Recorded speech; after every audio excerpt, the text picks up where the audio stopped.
Imom Buxoriy otasidan yosh qoldi. 3 yoshga kirganda muarrixlar aytadi, ko'zi ko'rmay qoldi. Bitta onasini qo'lida qoldi. Otasidan bir muncha dunyo qolgan.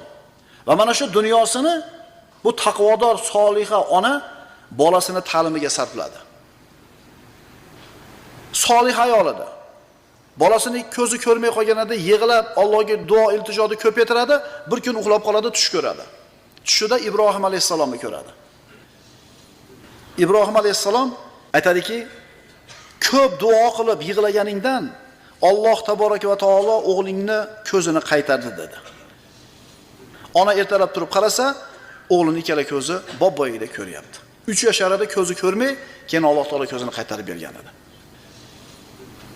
Birodarlar, Imom Buxoriy har qancha aytib faxrlansak arziydigan inson.